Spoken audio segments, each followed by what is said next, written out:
Hey guys, so I had a dream today, and my dream was that my uncle was in my dream, and I was speaking to him, and I can't really remember what was said, but I remember, I was happy, and I felt like I was catching up about some, like I said, I can't remember what exactly was said, but I do know that I was communicating with him, and it just kind of made me think, like, hey, you know, um it just kind of reinforced that you gotta talk to people in your life, and there are certain things that people take for granted. So for instance, right, we take for granted how long people are going to be with us.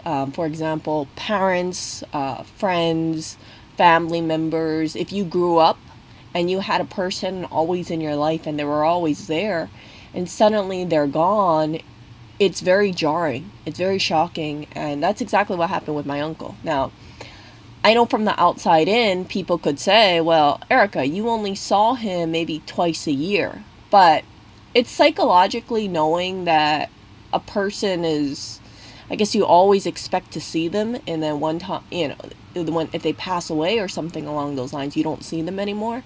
That really, that really sucks. That really hurts. And yeah, I know it's like I was talking to family, and part of me was, I don't know if I was misjudging or not, but part of me wondered if, hey, people thought maybe I wasn't interested in what was happening to him because I was off on another state, and I wasn't following up and things like that, or like I knew what happened to him, but I never reached out more than that initial time, right? And time just went by, and I think it's one of those things, and I've said this many times, but it's one of those things like I'll look back and regret because I should have been more involved. But when I see other family members who are here, for instance, or and they just kind of always made sure that they kept in touch with him or other family members, it kind of stings. It kind of makes me feel really embarrassed. It makes me feel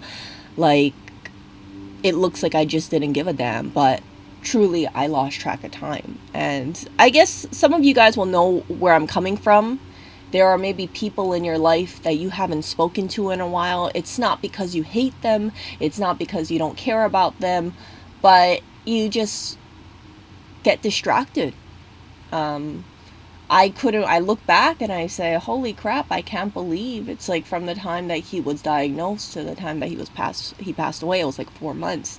And during those 4 months, I could have reached out to him more. I could have reached out to family, but I lost track of time. And losing track of time is not something that's uncommon, right? We go through life and wow, holy crap, that's crazy. Wow, life passed by so quickly. So I've been reaching out to people in Hawaii, some people I haven't seen in a couple years, some people that I just think to myself, you know what, I just want to, these are people that I care about, these are people that I think about, and because of time, you just kind of think like, hey, I haven't seen them in a while, but that doesn't mean you don't care. There were people like there were times like I hadn't seen them in 10 years, and then they reached out to me and then we reconnected and we're on good terms. It's not like we hated each other over the 10 years, but people move, right? People move, people go on different life paths, and that's it. It's time is so important to keep track of because right now I'm 33, right? If I don't keep track of time, I might be 43, hopefully 53, 63. I don't want to live a life, and I really don't want you guys to do this as well, where you live a life and you look back and say, I remember when I was 15 years old, I had a really good friend, and then they moved, and then I turned 20 and I thought they were too busy, and then I turned 30 and I missed them, but because I hadn't seen them in 15 years, I, I feel uncomfortable reaching out to them or trying to find them. And then when I turned 45, I thought sometimes of them, but I still didn't want to talk to them because it's been 30 years since we spoke. And then I turned 60, and then I don't want to talk to them because it's been 45 years since we last spoke. And then I turned 67, and then I found out the person passed away when I was 50 years old. You know, it's like that kind of stuff. It just, you don't know. You don't know what happens to a person. I've shared with you guys, for instance, like, I had a childhood friend, and we stopped speaking, not because I hated her, but she moved to another school. This was an elementary friend. And then she ended up getting into a car accident. I think she passed away when she was somewhere in her 20s. I was really shocked. And of course, right, if she had reached out to me, if I reached out to her, we would have gotten along. I'm sure of it. But I heard from other friends who messaged me and said, hey, so-and-so passed away in a car accident. And I felt sad because the last time I spoke with her,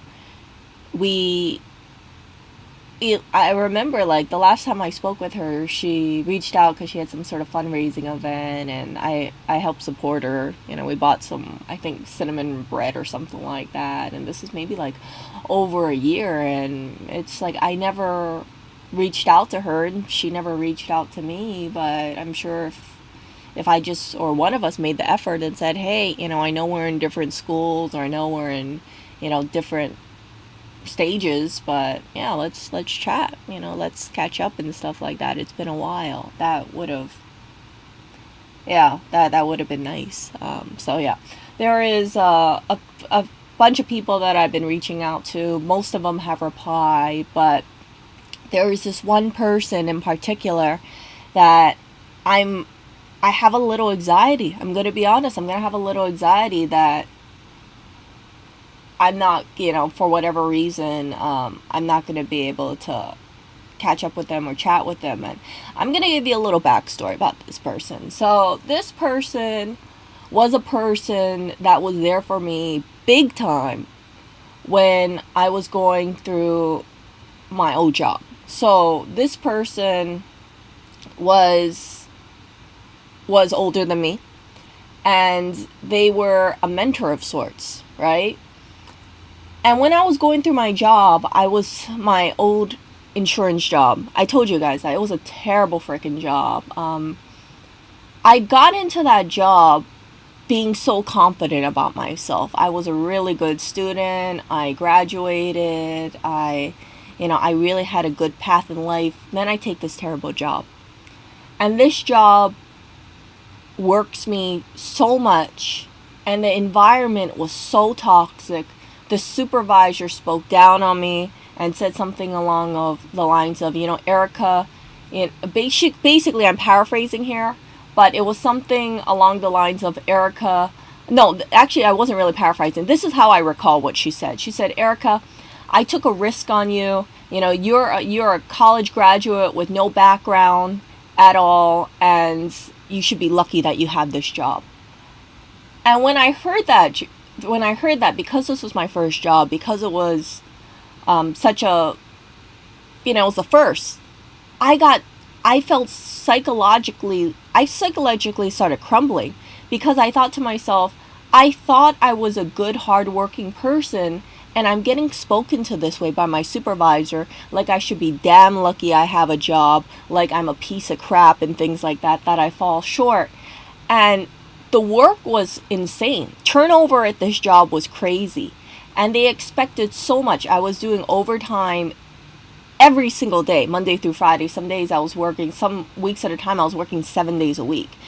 And it was like a high stress job. Like, I was constantly working. If I wasn't answering calls from people who could have been screaming at me, because, when you answer a phone, people don't call you when they're happy. They call you, and they can be confused, because I had to deal with people who are hard of hearing and had dementia, and other people who were depressed because their husband passed away and they did not know what to do, and they were just crying on the phone, that sort of thing. It makes you feel, and you're getting metriced, right? Your calls are supposed to be 3 minutes or less. It really gets under your skin. So what I'm trying to say is this. I lacked the wisdom of being aware that, hey, if 40% of the team leaves in 1 month, that doesn't mean you're a piece of crap, Erica. That doesn't mean that you're incompetent. That doesn't mean that you cannot have another job in your life. It just means that this job is truly crap, and it's a sinking ship kind of thing. And there were people older than me that were there. I saw several of my coworkers crying. I had a coworker who was in the army, and she retired, and she cried at the job, saying that this job was harder for her psychologically than being in the army. And it's because the expectations were so high, the workload was so high, and I saw people, they had terrible relationships because they would go in knowing that their work would never ever end, and they come home and they're tired, they don't want to spend time with their loved ones. There were many times where I would just walk through the door and I would just fall asleep, and I was just so messed up mentally. But what everybody was telling me from the outside in was, Erica, just hold on. Just make sure you have another job lined up before you quit that job, because you cannot have a break in your resume. If you have a break, people will think that you're not hireable, you're not competent, you're not, you need to have that smooth transition.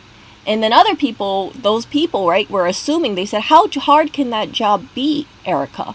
It can't be that bad. It's just, it's a job at a well-known insurance place.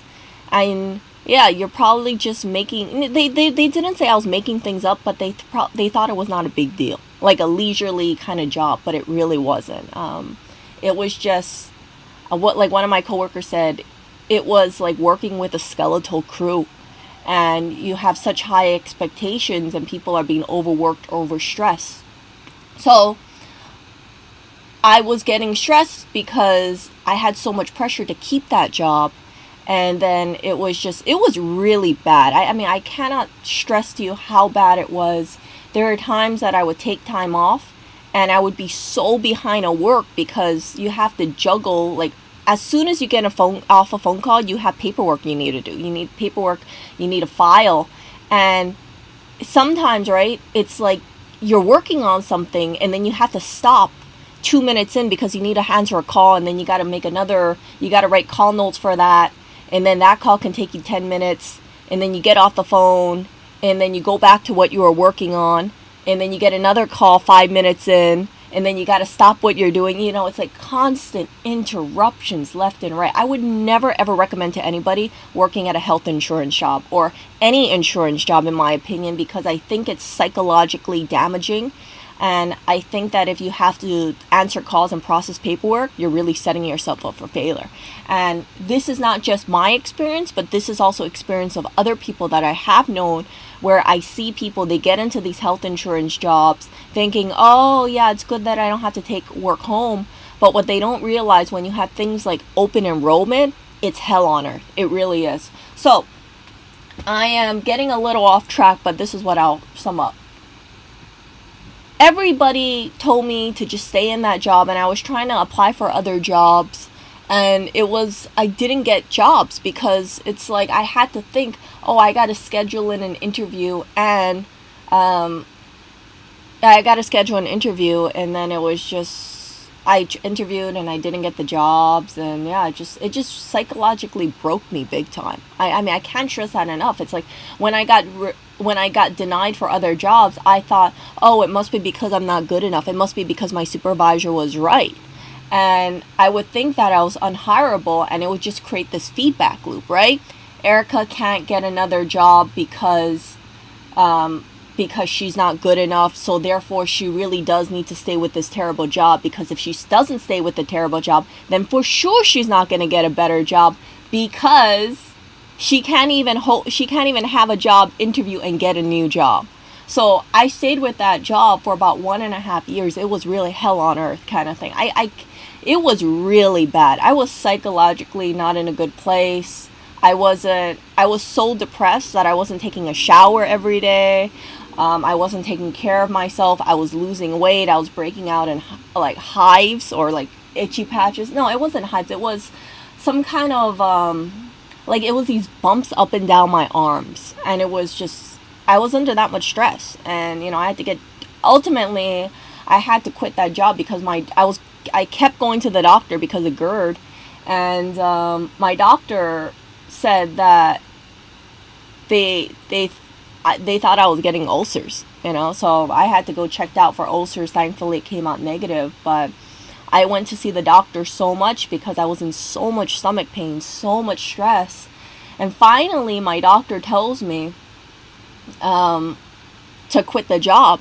And then they disclosed to me, they said that they see this happening in other people who work for that same insurance company, and they tell people to quit, but some people don't quit. So all they do is they treat the symptoms, right? If you have, let's say, acid reflux, right, which is GERD, which I've never had before outside of that job, and I've never had since, that what they can do is they can try to give you prescription pills, and they can say, well, okay, well, we'll give you some pills to cut down the acid. But yeah, my body was just so stressed out. So while people were telling me, before I decided to quit that job, I was in a really bad place. And I remember reaching out to someone who at the time was a mentor to me, and this person told me that I should quit my job. And I was telling them basically that my supervisor, she, how she spoke to me and things like that, and they encouraged me to quit. And then they said, yeah, she rules those four walls, but how about outside of it? And there were other things that were said, and I can't remember what was said. But out of a lot of people, basically everybody that I know, that was the only person who said, you need to take care of yourself. This is not a healthy environment. And if you continue the way that you're going, you will screw yourself up, basically. And then they also told me things like, I need to act quickly, and I can't let this job get under my skin to that point. They knew how I was before I took the job, and they saw me psychologically kind of just not be there, right? They saw me when I was looking less than great. They saw me when I looked like I was just wallowing in depression. Like if you see someone who hasn't looked like they've taken a shower in 2 days, you can kind of tell. And I know people would say that's kind of embarrassing to mention on stream, but the reason why I say this is it takes a lot for a person to tell you something like that, and it takes a lot of strength. And a lot of people, they knew I was suffering and they knew I was mentally struggling, but they kept telling me, don't have a break in your resume, keep at it. Even though they could see that I was declining mentally, and they could see that I was just a total mess, people just kept saying, like, you need to keep that job. If you don't have that job, no one's going to hire you. But yeah, so this person was patient with me, and they tried to guide me and things like that. And my dumb ass and my emotional state, I couldn't really, their words didn't get into my head. That's what it comes down to. I was in such a bad place. And ultimately I quit that job, and just like I mentioned about time, right? I was so numbed out after that job, I didn't work for about a year because I was so mentally screwed up. I was really mentally screwed up. Like, if you have a really toxic work environment, it's like even if you quit, you still remember it. You still remember how bad it was, and you still remember all the stress and seeing your coworkers cry and hearing people cry on the phone. And your coworkers are crying because they're all stressed out. They basically, to pass standards, you have a knife held through your throat. Like, that's how bad it was, you guys. I cannot stress that enough. It was really, really bad. I've been in jobs where they have demands for you, but I've never been it where you feel like you're constantly being threatened. Like, do you want to keep this job? Nobody else is going to hire you, kind of thing. And I remember, right, it got to a point where it was just so hard to just, it was just like, it was getting overwhelming, because when you have people leaving and you have this expectation of people, supervisors expecting, like, oh, okay, everybody should be able to hold the fort even if a lot of people leave, right? And people are falling behind, right? The team is falling behind because, hey, you have so many people leaving. I remember I had a supervisor, and he was like a newer hire, right? So my original supervisor stepped back, and then she handled like half of the team, and then for people on calls, I had a new supervisor. And this guy was a guy who had flown in from the mainland, and he used to manage 900 people. And from 900 people, for whatever reason, he decided to move over to Hawaii and look after 14 people. So I I remember he had spoken to me, and he was telling me basically that I wasn't working fast enough. So even though with going left and right, right, he wanted me he wanted me to write down minute by minute everything that I was doing in the day. And I was looking at the time, and I remember writing it down because he felt like, I wasn't working fast enough, I wasn't working hard enough. And I realized that when I was doing this thing, there would be times when I'd be working on things, and then 5 minutes in, it was constant, okay? 5 minutes in, when I work on something, someone stops me, asks me a question, that takes 2 minutes, then I go back to what I'm doing, then I get another call, and then I have to answer that call. That call takes me about 7 minutes, then I got to do 3 minutes of notes, then I go back to what I was originally doing, working on that for about 4 minutes, and then I get another call in, and then that call lasts 3 minutes, and then I get off that call, spend another 2 minutes taking down notes, and then, it's just like that kind of stuff. It's like if you have to process paperwork, it's very hard for you to juggle over and over and over with these constant interruptions. I had so much interruptions, you guys. It was insane because it wasn't just the phones. It was also people asking me questions. It was also me having to reply back to emails. It was just a lot of freaking stuff. And I just like mentally broke when I saw that, right? It was insane. So I forgot what was being spoken about, but I remember I was talking to that supervisor, the guy who used to manage 900 people.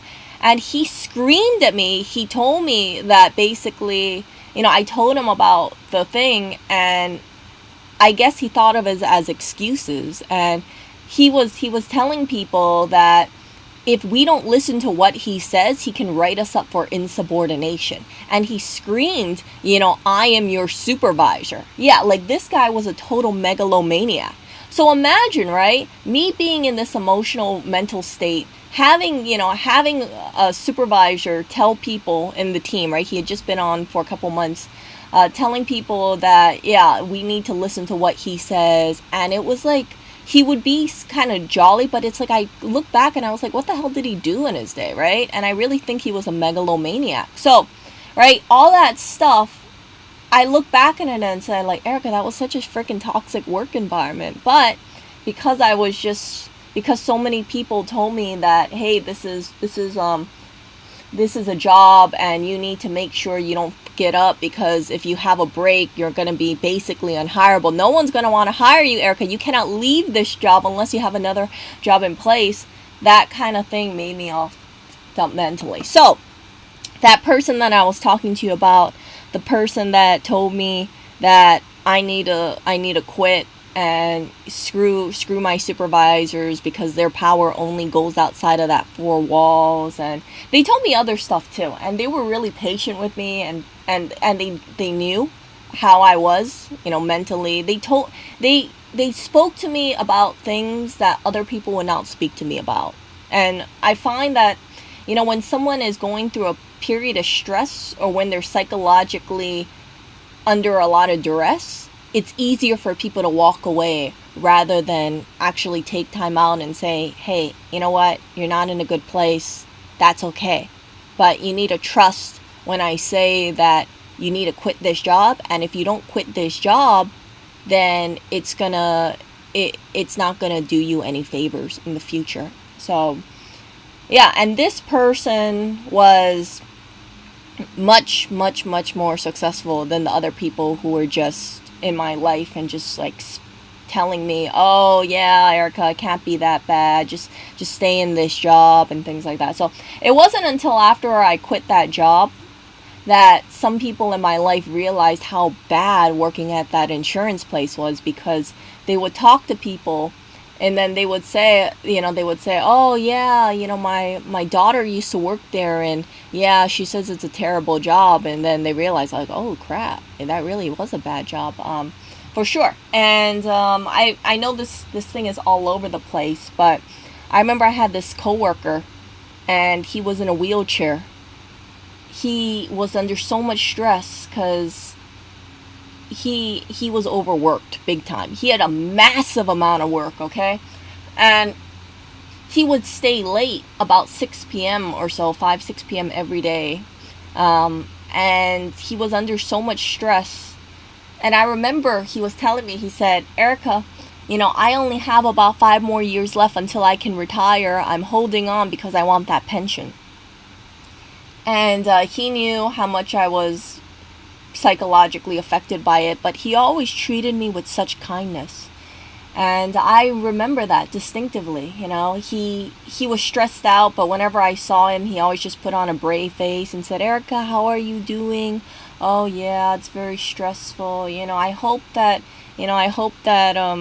things get better. But it's just like, like, how would I say? He was very like a grandparent to me. So this was a coworker that I'm talking about, right? And I could see the stress on his face. And because he was so invested in this company, he worked there for 15 years. And he told me, he said it was getting worse and worse and worse.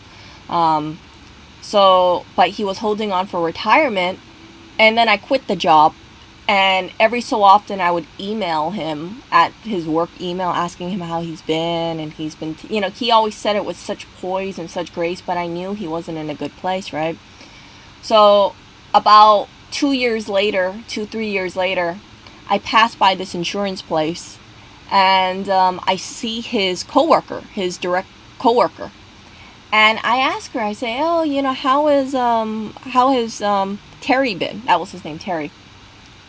And she tells me, she says, oh, Erica, he passed away. And I said, what happened? And she told me that he had complications due to a health issue, and he lost his sight, and he was forced into early retirement, and unfortunately he passed away. So I thought to myself, I was horrified when I heard about it, because I thought, man, the stress of the job must have affected his health bigly, because when I known him, right, it was already. And like I said, he had stress written all over his face, and it really saddened me, because I thought to myself, here was a person who had so much dignity, who was so strong, and they were just holding on for those 5 years, and then before they can enjoy their retirement, they pass away. And they pass away not being able to really enjoy their life, because they're not able to see the people around them. And I know people will say, oh, Erica, you shouldn't phrase it that way, but that's the truth, and I really do believe that job killed him. So yeah, I'm happy that I got out, but like I said, after I got out, my life was really a blur. I lost track of time. And that one person who was like a mentor to me, who was so patient with me, who told me things like, you gotta get back on your feet, Erica. You gotta basically just move forward, right? And they gave me like words of advice that at the time it didn't really sink in my head, but now, right, over 5 years later, right, I look at it and I think, wow, they were, I can't imagine how I would have gone through it if I didn't have them in my life, just telling me those words. And yeah, it was very instrumental. So it took me such a long time. So I reached out to them, and I don't have their phone number anymore, because I changed phones, over the last 5 years or so. It's like you easily lose your phones. I mean, like, you lose your phones, it's saved to your phone dies, you lose that number. And so I emailed them, and they haven't replied back to me.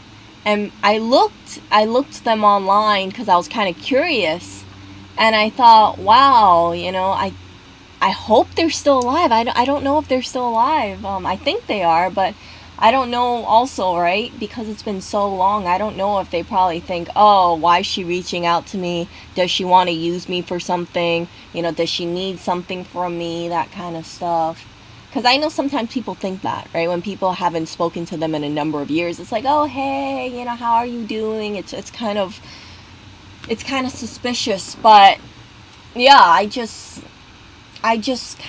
really want to thank them. I really want to thank them for that, because although I got off the path, although I didn't go as nimble and as they wanted me to do, and I kind of consider myself to kind of be like a fuck up. I'm gonna be real here, right? Because yeah, it's like you can look back at it and say, well, Erica, everybody else in life is so much more successful, and here you are with having another break in your resume, kind of thing.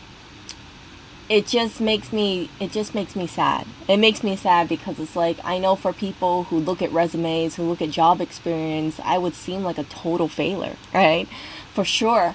But at the end of it, it's like, I know I can just rebuild. I can rebuild, and yeah, I kind of have those kind of regrets in my life. I kind of think like, man, I went off to such a great start, and then I lost myself, and then I wallowed in, really bad depression and really bad anxiety. And that's one of the reasons why I'm so strong on mental health. And if someone wants to look at my resume, they would say, this chick is useless. Yeah, right? This chick is like, she has no hiring potential, because like, look at all these people who had flawless resumes. There's no break at all. And yeah, here's Erica over here with break and break and break kind of thing. And that's just like 2 breaks, but still. And it's kind of like being in that hamster wheel kind of thing. So that is something that I need to tackle with, and I just wanted to put it out there, because if anybody of you guys have people in your life that have been there for you, especially when they didn't have to be, especially when they could have just walked away or just said, hey, this person is not happy, and if this person isn't happy, then I don't want to waste my time on them. Hold on to them, right? Hold on to them, and don't be afraid to reach out. Like I said, I don't know if I'm going to be able to talk to this person. I don't know if this person is going to want to reach out back to me, and but I hope they do. And I just want to say, hey, yeah, you were right. You were right completely. What you told me was right. And I'm kind of, just being all like, yeah, I kind of feel like I did fuck up afterwards. But now I realize like how much wisdom was behind your words. And yeah, I want to make things on a better path now, right? And yeah, that's it. So, all that kind of stuff. So I can't take back time. I can't go back in time, and I can't shake my past self and say, Erica, just get it out of your head. Like, you need to realize that your resume is not like you have a break and no one's going to hire you for the rest of your life, or people are going to look down on you. And I'm sure people will look down on me now if they looked at my resume and be like, wow, what a loser, right? That's a scary thing. And now, right, jobs are so much more competitive than they used to be. I've shared this before, but I really want to get a job because I want to have, I think about things like my uncle and they led really frugal lifestyles, but they had financial security, and that financial security allowed them to take care of their loved ones if they needed, for sure. So my uncle took care of my grandma, and he was close to retirement, but unfortunately cancer got to him, and he conducted himself with such class and such warmth that I know, hold on. I know that just because, I know that, yeah, he worked hard because he thought the bigger picture, right? It's not just having, let's say, money and status and things like that, but it's being able to help out loved ones in case they need it, or help out yourself in case you need it. And I don't want to live a life where I put myself in I put myself in a financial position, or I put myself in a position where I say, you know what, I really wanted to take this kind of job, but I didn't do it. And yeah, that kind of stuff. It's really uncomfortable. Like the thought of like just going through the interview process, especially now with how things are, and yeah, just going through that kind of stuff. It's not good, because it's like, I know that, hey, people are going to look at it and say, wow, why should we hire this chick? Because we got people with flawless flawless resumes, and they're younger than her, they're older than her, and it's basically, here and here and here. And I kind of feel like, and I'm being very transparent here, I kind of feel like a total loser. And I know people don't like to hear this kind of stuff, because people would say, well, Erica, don't think that way. But truly, if I have a break in my resume, I always think it signals to a person that, yeah, she's like, don't hire her because you're not going to get as much bang as your buck. And, or she's so out of touch with certain things, or she's not capable of doing that job, because having a break in a resume shows that they're irresponsible, or shows that they don't take having a job seriously. You get what I'm saying? So yeah, that's why it's like people would say, oh, you look at a resume and you see these people with flawless resumes. And I know psychologically, like when I think about that kind of stuff, yeah, when I interview again, people will probably hold that against me and think like, yeah, she's kind of worthless because she had a break in her resume. And yeah, so that is all I wanted to say. And let me see this stuff over here. Yeah.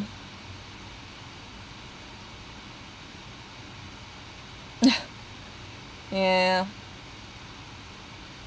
So that's all. That is all. But ultimately, I know what kind of job I want, but it's like I kind of look back and I think, man, I really kind of screwed up because I had a break in my resume. And I see people around me and they just seem like, and I'm going to be real here, it seems like they're making it in life and everybody is so successful. And yeah, and then there's me who just like lost out on, years. And it's like, it's embarrassing. It's really embarrassing to phrase things that way, because I know, like, now with how society is, it's like you gotta protect that resume at all costs, and if you have a break, then you're just incompetent, or you're useless, or people think all this stuff about you. And it's really like a big thing for me to kind of take in. But yeah, I refuse to believe that, I refuse to kind of think like, yeah, it's kind of like the end. Like, I refuse to believe, I know it's going to be a struggle, but I refuse to believe at 33, like, I have zero future in my life, because of these, like, breaks in my resume. And I know people will probably say, like, oh, Erica, you're hyper focusing on it, but I see how the job market is and things like that, and it just makes me kind of sad. Because ultimately, right, I don't wanna. I want to look back at my life and say, I want to look back at my life, and I don't want to assume. Like, some people have this assumption. Like, oh, okay, Erica, like, you don't really have to think about that stuff. But I do think about that stuff, because I think, well, what if something happens, right? Or what if, let's say, a loved one needs a massive amount of money for their care, and I don't have that money, right? That's the thing that really, like, I think about the bigger picture here. What if something happens to me, right? And it's like, it needs a ton of money, and I can't provide for myself for whatever reason, right? Let's say 40 years down the line something happens and I can't provide for myself, or 30 years down the line happen that can't provide for myself. And I know people will say, Erica, this sounds very doomy and gloomy, but I've seen people where they end up as homeless when they're like 60 or 70 years old because of a series of bad events.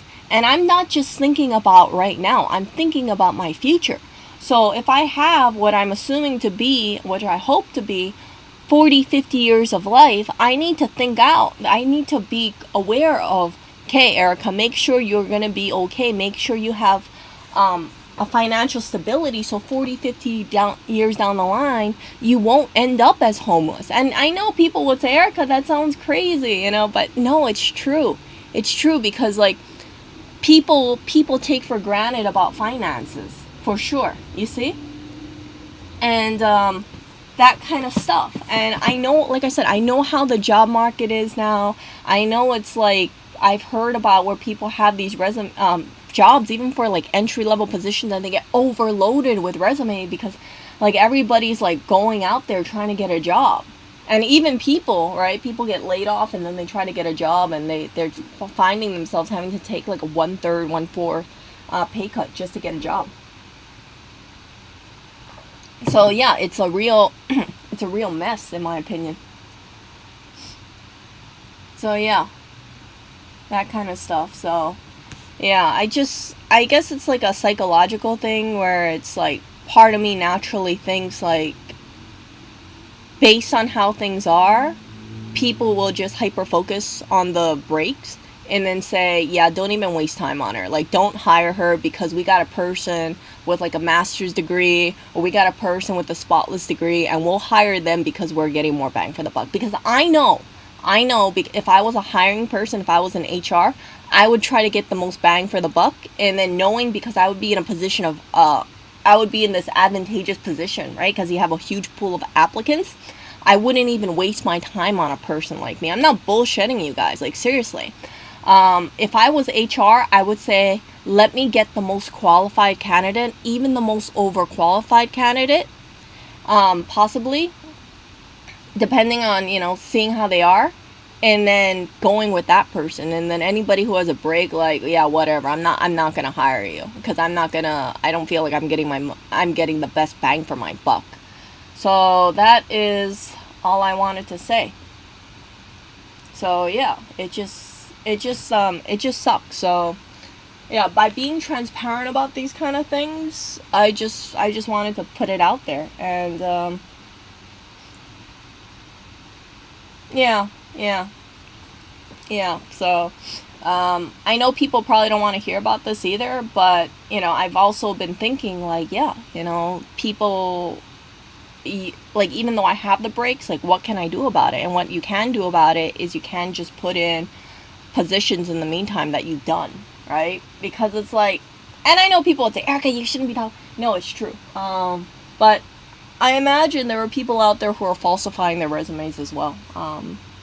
So yeah, it's just like psychologically, when I look at things and I see things, it just makes me really sad. It makes me sad because it's like, I think I wasted years of my life, and I spent it on, depression, anxiety, taking care of mental health kind of thing. But now, right now, I'm not kidding you guys. I feel like, yeah, this is where I'm at right now. But I've learned so much, and I really appreciate so much. And now I see like the bigger picture. But it takes a lot of it takes like a lot of like swallowing your pride to realize it's like you look left and you look right and you're like, dang, I feel like such a freaking loser compared to other people, because other people are just like plowing through their careers and just advancing up, and then there's me with like, oh well, look at her, she has a break. It's embarrassing. It's embarrassing to talk about, but this is really how my life is, and this is where I'm at right now. And yeah, but yeah, I was telling family, I was like, yeah, this, like, I couldn't believe how quickly time passed. I really couldn't. It's been close to 10 years since I graduated from college, and yeah, it's like, yikes. Other people are probably making big bank, and here I am, like, freaking feeling like a total loser over here. Because it's like, I look at it and I'm like, oh my gosh, Erica. You can't take back the time and kind of thing. But it was just, like, I'm not going to lie to you guys. Like, I tried. I really tried, and it was really hard because it's like you're competing with people who are younger and smarter and flawless resumes, and then there's you, and then after a while, depending on your age, and I know people would say, this is ridiculous, Erica, you're only 33, but after a while, right, depending if I lost track of time, at the older I get, people would say, yeah, she's a real lost cause, like, don't hire her, look how old she is, look at how her resume has a break in there, and yeah, like, yeah, watch out. It's stupid for me to phrase it that way, but it's true.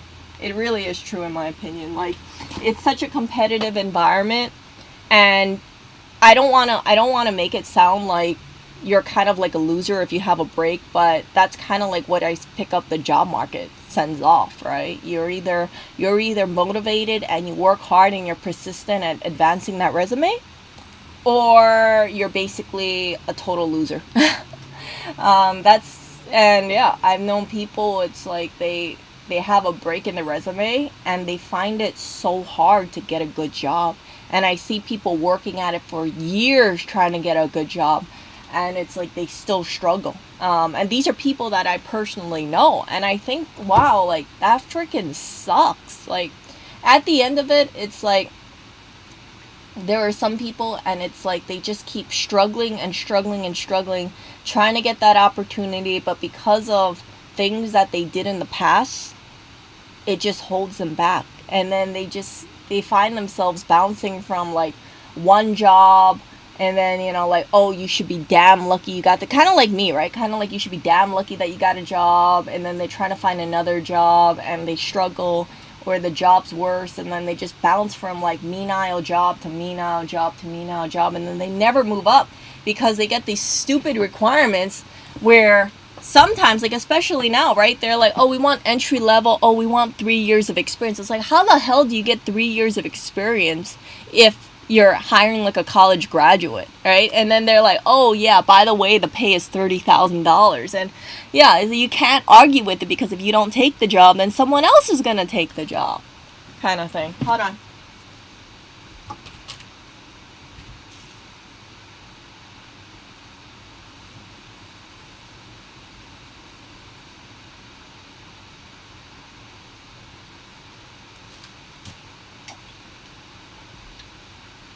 So yeah, that's what I was trying to get at. And there are people that I know where they have job and they're not happy with it, or they feel like they've been working at it but they can never break out because, yeah, they can never break out, and it kind of sucks. It's like you work, you spend what, 6 years, 8 years of your life in a position that isn't a great position, and you hope with your, let's say, 6 or 8 years of thing, then you can finally get a raise. But how do you can't guarantee you're going to get the raise, because there might be a person who will be like, oh, I'm going to hire my friend, or I'm going to hire another candidate instead. So you spend 6 to 8 years on a job and you never can advance, and then you try to move sideways and maybe you can't advance there, and it's just like, frick, you're stuck in this freaking shitty job for a long time. And yeah, that kind of stuff. I mean, that's the stuff like people don't want to hear. People don't want to hear about my thoughts about how the job market is sometimes, because they want to. I think the downside is like when you're a college graduate, people have this perception that they're going to be like Jay Gatsby. That job market is just going to go up, right? Like, I'm going to get a job, then I'm going to get a great job, then I'm going to have a greater job and a greater job, and I'm going to skate through life. But that's not it. For sure. So some people get lucky, and then other people, they just get stuck at this crappy job. And I know it's very polarizing for me to say it that way, but there's a lot of people in jobs that they don't want, and they can't break out of getting a better job because there's so much competition, right? If you, for instance, you don't have a college degree, and then you want to apply for a higher job, and then they require a college degree, then you're gonna get fucked. I know a lot of people who it's like you can't get a certain job because of that. I took a job where I applied for it, and I was told the only reason why I got that job is because I was the only person with a college degree. It was insane to me. I thought, like, really? You hired me because I had a college degree and that was it? Like, you don't have to have a college degree to do my, like a job, like a administrative job, but somehow people want you to make that investment of having a college degree to get this stupid admin job kind of thing. And I shouldn't say stupid, but what I'm saying is that you don't need a college degree to do certain things. But now, like, the standard is getting raised higher and higher and higher. And I personally I think college is good because for certain positions, but I think a lot of positions, if you're going to be doing something like, let's say if you want to work as like a manager or something, you don't need a college degree for that. I don't think you do, at least. I think you need to have good people skills, and you need to be able to think on your feet, and you need to be able to organize and manage people. But I think experience is more important than having a college degree. That's just my personal opinion for certain things. Now, if you're going into a technical thing, right? Let's say if you want to be a doctor or nurse, then yeah, hell yeah, you need to have a college degree. But a lot of jobs, I feel like they have these standards where I wouldn't be surprised if one day they say, oh yeah, we're looking for a grocery store clerk. Oh, by the way, we want people to have a college degree. Like, I wouldn't be surprised if it came down to that. Or, oh hey, we want someone um, who just does a basic function, but we want a college degree. And then the college degree person says, "Oh yeah, we want all these experiences, and yeah, we're not gonna pay you much, but you want a job? This is what you get," kind of thing. It sucks. It sucks. So college is really a valuable stepping stone, and I'm gonna have to work through certain things because yeah, I wanna get a good job, and I wanna, like, I don't want to, like, some people would say, "Oh, Erica, it sounds so great that you're able to do what you want," kind of thing. But what I feel like I lack really is true financial security, because I I don't want to, like, I rather have something like grow over time, and I really do believe in investments, kind of thing. But it's like the more money that you pile in on there at a time, right? The more it can grow. And that's what I'm trying to get at. I personally, this is just my opinion now, I personally don't want to work after I'm like 43 or something. So that kind of thing, I see it and I'm like, oh yeah, I think I can actually hit it for sure. But I need to have like more money coming in for sure. And yeah, that's going to be something, right? So spend 10 years of your life working hard, and then yeah. So if I had done this after I got out of college and saved my money and invested, then I probably would have been able to be close to, I would have been in a much better position now if I just worked and I didn't have any breaks. But how would I have been psychologically? Um, how would I have been in terms of my mind? I don't think I would have been where I am right now mentally, in terms of like appreciating certain things or just realizing certain things, if I just stayed at that shitty job, kind of thing. Yeah.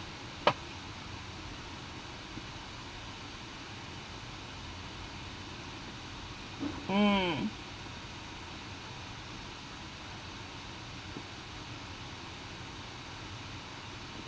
Ah, I see. Yeah, so I have a bachelor's, so I'm not worried about that. Thankfully, I have that.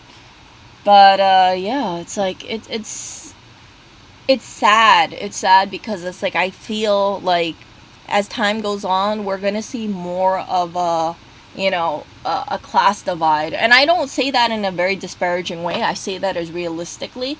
You will have people who work hard, save money, and invest, and their money grows, and then you'll have people who struggle paycheck to paycheck, and then they'll, especially if they spend their money on stupid shit, and then they'll be constantly broke. And I've known, and one of the reasons why I say this over and over again is because I have known more people who blow their money and they don't make that much money, and they never find that opportunity, or they never have that chance to be financially stable, because whenever they make money, they feel obligated to blow it. No, I'm serious, you guys. Like, I know people where I've, like, they make some money, and then after they hit like maybe $2,000 in their bank account, they feel an itch to blow it. And it's like, whoa, what the hell, man? Like, why do you feel like you want to keep blowing your money? And then they're just saying like, oh well, I work hard for my money, so I deserve spending my money on luxury purchases. But at the end of it, right, they have no assets, no real assets. But they have a bunch of expensive shit, or they have, like, they go out to these fancy dinners, but yeah, then they look at their credit card bill and then they end up in debt. And yeah, so I think the way to go is make money, definitely live beneath your means, stay humble, and then just, value family, value relationships, kind of thing. That's how my uncle lived. And yeah, he was he worked really hard, and he saved his money, and he had a lot of financial security. And it's such a shame, that cancer took him and things like that. So yeah, I learned a lot about how he lived, and it just, like, I wish I could have just like asked him certain things. But I don't really talk to about how people's work is if they're family members, because it's like if you haven't seen them, you're not gonna be like, oh, so how's your job, or what do you do for your job, kind of thing. It's kind of in just like people don't want to talk about their job, right? They want to actually talk about other things like family, kind of thing. So yeah,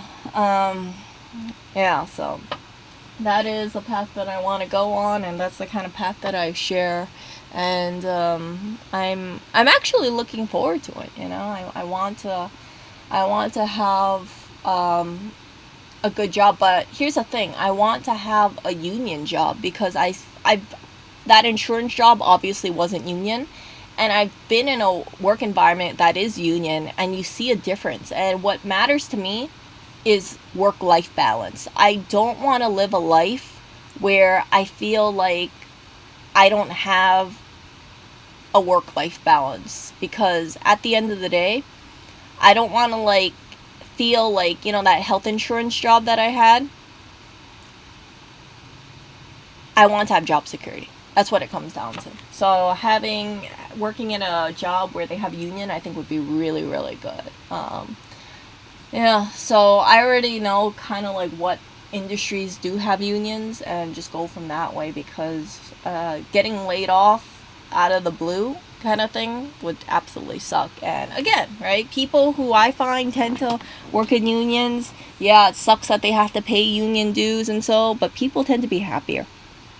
And if people are happier, and you have more like a long lasting like group, right, people, they're more supportive. And yeah, so I don't it's not that I don't think I can save money, because I think I can definitely save money, but I just want to have a life where I go to work, and then I come home from work, and then I use my paychecks, and I invest a sizable amount into stocks, and then keep doing that for about 10 years, and money just grows and grows and grows and grows. So a lot of people, and I've shared this with you guys, right? A lot of people that I've known who don't make a lot of money, they actually they're actually well off financially, because they've been saving for a number of years. So don't get caught up in this whole thing where you got to just like blow your money. I want all of you guys, like, by me being open about these kind of stuff, like, I want you guys to just kind of think like, oh yeah, well, okay, so this is why Erica's doing what she's doing,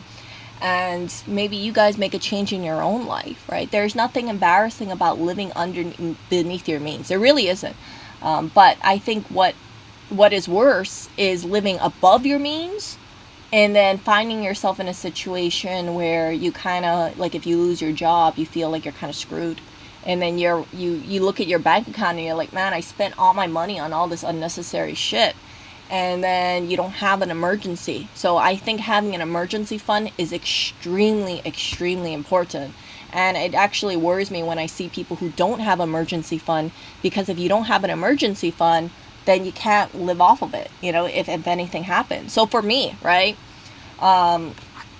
like, I'm not worried about myself, but yeah, so don't think I only have like $500 in the bank. I definitely don't. But I think that I want to reach a place where, yeah, okay, I need to withdraw $300,000 or $400,000. Like, that's okay, like, whatever. I want to reach that kind of place. Like, so it's not like I don't feel like I have the funds. Like, I have the funds. If I need to tap into it, if I need to spend it on, let's say, some emergency thing, then I can spend it. But just having that thing in there, I think, would be a complete failsafe. And I don't want to live a life where I just wonder, when I'm like 60, 70 years old, I wonder, like, where did all my money go? I worked so hard and my money isn't here. Why not? Because I lost track of spending. So time, right? Time goes forward, and you can either learn from your past experiences, or you can learn from the experience of others, or you can just say like, yeah, okay, this is the thing that people, in my opinion, people should do. But yeah, I really shouldn't say this kind of stuff, because our market or our economy runs on consumerism. But when it comes down to it, right, my channel only has about, this video will probably only get like 100, 200 views. So what is 100, 200 views gonna do? And maybe you guys will tell other people, maybe you won't, probably not, but that's okay, that's okay.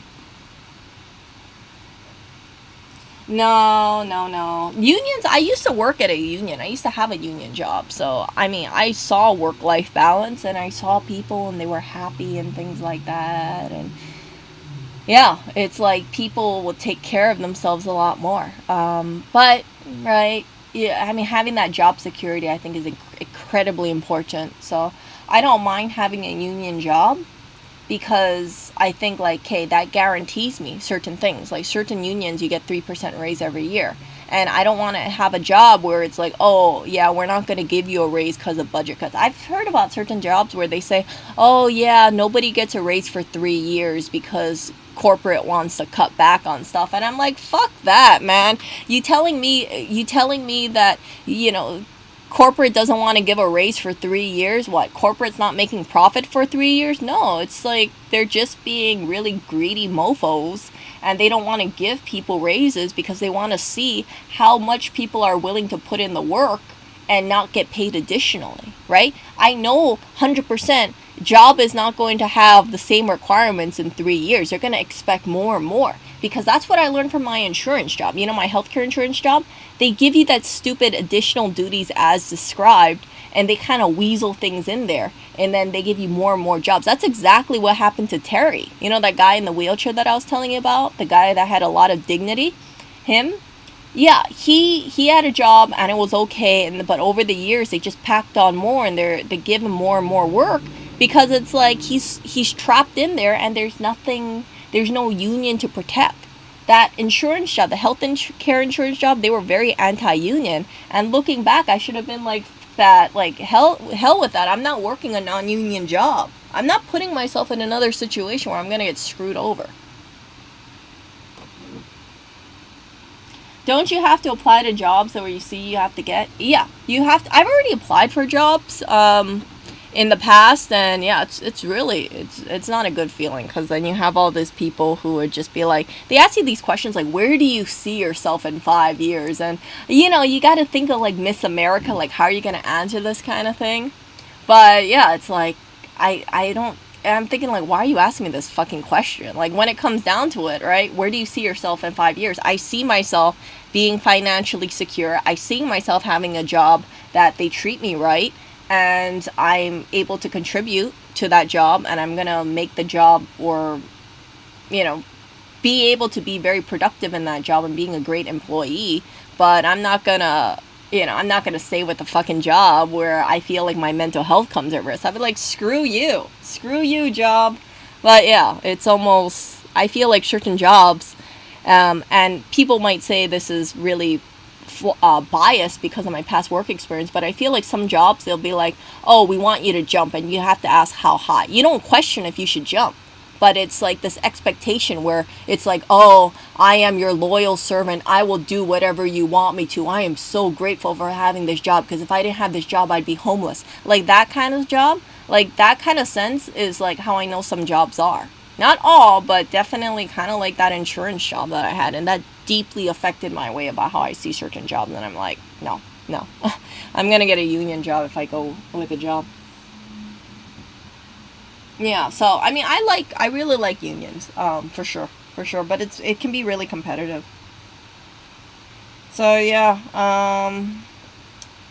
so it'll be a sea of no's and no's and no's and no's and that kind of stuff. But I really want to have like an infusion of more cash so I can grow my stock portfolio more and more and more, and then come when I'm like 40, 43, I look back and I'm like, dang, I saved a lot. I saved a lot and I work at it, and well, we will see. We will see how it goes for sure. But yeah, it's just been that kind of thinking going on. So yeah, so this is where I'm at, and yeah, it's not the best place, but I feel like mentally I'm where I want to be, and I'm happy about it. I'm happy about it. So yeah, for anybody who thinks like, oh, yeah, Erica doesn't think about her financial security or things like that. Like, no, I really pay attention to that kind of stuff. I know sometimes it's like people, if they don't see my channel, they might have this assumption about me, but it's really not true. I think that financial security is incredibly important because, right, long term, and nursing care homes can be very expensive. I don't want to be in a nursing care home in the future. I really hope not. I hope I stay mobile and things like that. But seeing things like my grandma, yesterday, she, she's dependent on care, and she had like 6 kids or so. So because of that, she has a lot of family and a lot of love around her. And I've always thought to myself, like, man, I just want to have, like, in the future, I just want to have 1 kid and that's it. But part of me thinks, like, maybe I should have 2 kids, because if I had 2 kids, I don't know about 3, I don't think I'm going to be good with 3, but maybe like 2 kids, at least they can watch out for each other, right? I would try my absolute best to make sure they got along really well and they would be a team, because if one needed support on the other, then they did. But yeah, it's kind of like when you're growing up, I think sometimes siblings don't get along very well, sometimes, right? But then if you raise them to a point where it's like, hey, you know what, you guys are going to be a lifelong team, watch out for each other, then it could be a really beautiful thing. And yeah, family is like, just seeing all my family together, not all of them, but some of them together yesterday, just made me kind of realize, like, dang, that's really great. Family members can come together, and then they see each other grow, and they're there for each other, and nobody feels like they're really alone, because, yeah, they're like a little group, they're a little tribe, that kind of stuff. Yeah.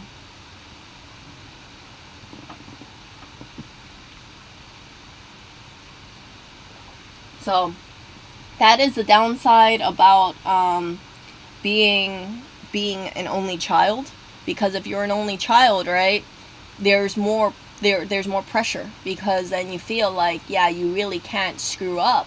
And if you do screw up, you're like, shit, this is not good. This is not good, because, yeah, if anything happens, right, you're going to get torn between, like, dang it, you're the only one. You can't just be like, okay, have my sister, have my brother take care of that kind of thing, or you go 50-50. You have to deal with it yourself. And that's the kind of thing that just kind of makes me think, like, yeah, I gotta actually step up. Am I in Hawaii? Yeah, definitely, yeah. So I'm in Hawaii right now, and yeah, that kind of thing. But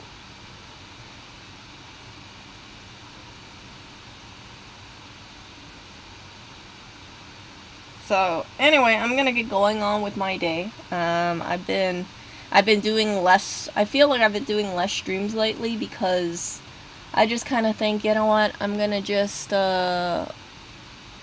I just want to focus on that kind of stuff. Because, like, before I was doing really long streams, but I feel like, you know what, instead of, like, sitting behind a computer or something and just chatting with you guys, what's important is just get out, get out, enjoy life, have experiences, and catch up with people, for sure. And for you guys too, I hope you guys, like, when I do these kind of streams, because you see you see my screen doesn't freaking change.